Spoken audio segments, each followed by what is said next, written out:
नमस्कार दोस्तों, स्वागत है आपका। आज हम बात करने वाले हैं हॉर्नबिल फेस्टिवल के बारे में। जी हाँ, हॉर्नबिल फेस्टिवल जिसका आयोजन अभी हाल ही में नागालैंड में किया जा रहा है। जानेंगे इस फेस्टिवल को, साथ ही साथ ये जो फेस्टिवल है इसका आयोजन नागालैंड में किया जा रहा है। नागालैंड जो कि नॉर्थ ईस्ट का राज्य है, इससे जुड़ी कुछ बहुत ही इंपॉर्टेंट स्टैटिक फैक्ट्स को भी आज की इस वीडियो में डिस्कस करेंगे। तो बिना ज़्यादा समय लिए चलिए वीडियो को शुरू करते हैं। सबसे पहले तो जैसा पता होगा भी हाल ही में यानी 1 दिसंबर को ये जो हॉर्नबिल फेस्टिवल है इसकी शुरुआत की गई है। और इस वर्ष का जो हॉर्नबिल फेस्टिवल है काफ़ी ज़्यादा इंपॉर्टेंट है।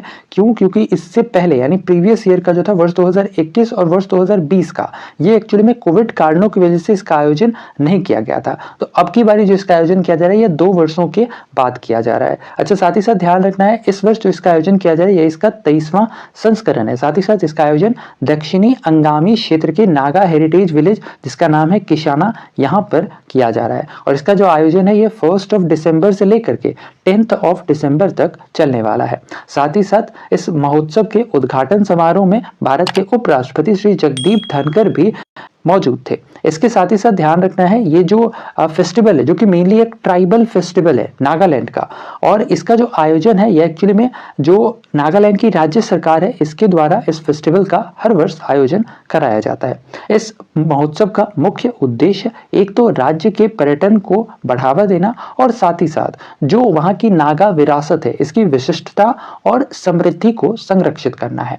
साथ ही साथ ये जो फेस्टिवल है जिसका नाम हॉर्नबिल फेस्टिवल है, इसमें जो हॉर्नबिल है ये एक्चुअली में एक चिड़िया की प्रजाति होती है, ठीक है, जिसे एक्चुअली में जो नागा जनजाति होती है यह इस चिड़िया को काफी ज्यादा पूजनीय मानती है। इसी वजह से इस फेस्टिवल का नाम हॉर्नबिल फेस्टिवल रखा गया है।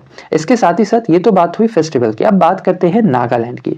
नागालैंड जो कि नॉर्थ ईस्ट का एक बहुत ही इंपॉर्टेंट राज्य माना जाता है, ठीक है, और इसकी जो राजधानी है यह है कोहिमा। साथ ही साथ यहाँ के मुख्यमंत्री नेफ्यू रियो और राज्यपाल जगदीश मुखी हैं। इसके साथ ही साथ यहाँ विधानसभा की 60 और लोकसभा और राज्यसभा की एक सीटें हैं। इसके अलावा मैप पर अगर नागालैंड को फिगर आउट करें तो नागालैंड को फिगर आउट करने से पहले एक चीज जान लो कि जो ये वाला हिस्सा मैप में दिखता है इसे हम लोग कहते हैं नॉर्थ ईस्ट, ठीक है। और जो नॉर्थ ईस्ट है ये एक्चुअली में कुल 7:1 के रेशियो में डिवाइडेड है, यानी 7 सिस्टर्स और 1 ब्रदर। इसका एक जो भाई है ये है सिक्किम, ठीक है, और बाकी 7 सिस्टर्स को भी हम यहाँ पर देखते हैं। पहले इस वाले पार्ट को, ये वाला जो हिस्सा है इसे थोड़ा सा जूम करते हैं तो ये कुछ ऐसा दिखता है। इसमें जैसा हमने बताया एक जो भाई है ये तो सिक्किम यहाँ पर है। 7 सिस्टर्स की बात करें तो इनमें एक है अरुणाचल प्रदेश, एक है नागालैंड, एक है मणिपुर और एक है मिजोरम। इसके अलावा एक है त्रिपुरा, एक है मेघालय और एक है असम। तो ये 7 सिस्टर्स हुए और ये जो एक है ये इसका भाई है। अच्छा, साथ ही साथ बात अब नागालैंड की करें तो जो नागालैंड है इसके नेबरिंग स्टेट यानी कि ये किन किन राज्यों के साथ अपनी सीमा साझा करता है, तो ध्यान रखना है नागालैंड एक्चुअली में कुल 3 राज्यों के साथ अपनी सीमा साझा करता है। कौन कौन? एक तो है अरुणाचल प्रदेश, ठीक है, एक है असम और साथ ही साथ एक है मणिपुर। इन 3 राज्यों के साथ अपनी सीमा साझा करता है। साथ ही साथ जो नागालैंड है यह अपनी अंतरराष्ट्रीय सीमा म्यांमार के साथ भी साझा करता है। इसके साथ ही साथ यह जो राज्य है नागालैंड, इसका गठन 1 दिसंबर 1963 को देश के 16वें राज्य के तौर पर किया गया था। एक्चुअली में जब भारत आजाद हुआ था उस समय नागालैंड असम का हिस्सा हुआ करता था। इसके साथ ही साथ ध्यान रखना है कि जो नागालैंड है इसे स्विट्जरलैंड ऑफ ईस्ट के नाम से भी जाना जाता है।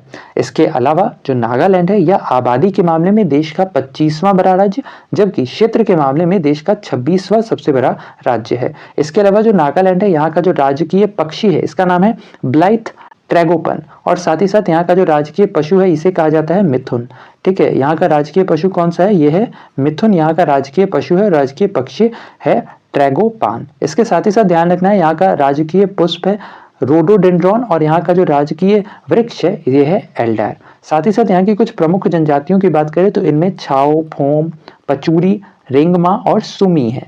साथ ही साथ यहाँ के कुछ प्रमुख फोक डांसेस की बात करें तो इनमें जेलियांग है, रोस्टर है, क्रिकेट है, बियर है, मोटसे है, बटरफ्लाई है। साथ ही साथ यहाँ की कुछ प्रमुख नदियां, इनमें धनसारी है, दिक्खू है, दोयांग है और साथ ही साथ झंझी है। इनमें जो धनसारी नदी है ये नागालैंड की सबसे लंबी नदी है। इसके साथ ही साथ ध्यान रखना है यहाँ कुछ प्रमुख त्योहारों की बात करें तो इनमें मिमकुट है, ओलांग है, हॉर्नबिल है, तुलिनी है और मोअत्सु है।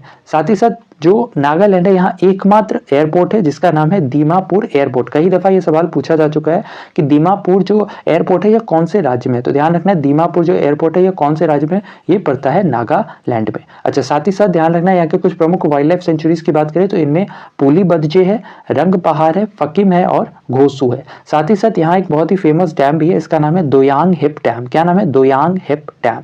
तो ये था हमारा आज का कंप्लीट वीडियो। आशा और उम्मीद की वीडियो आपको इन्फॉर्मेटिव लगा होगा। अगर वीडियो पसंद आया है तो वीडियो को लाइक शेयर, चैनल पे नए हैं तो चैनल को सब्सक्राइब करना बिल्कुल ना भूलें। जाते जाते आपके लिए एक सवाल, आज का हमारा सवाल है कि जो नागालैंड है यहाँ की सबसे लंबी नदी कौन सी है? अगर आपने वीडियो को ढंग से देखा है तो इसका आंसर भी आपको वीडियो में ही मिल गया है। आप अपना आंसर हमें कमेंट सेक्शन में बता सकते हैं। तो बस आज के लिए इतना ही। अपना ख्याल रखें, स्वस्थ रहें, सुरक्षित रहें। आपसे फिर अगली वीडियो मुलाकात होगी, तब तक के लिए धन्यवाद। Good bye, take care.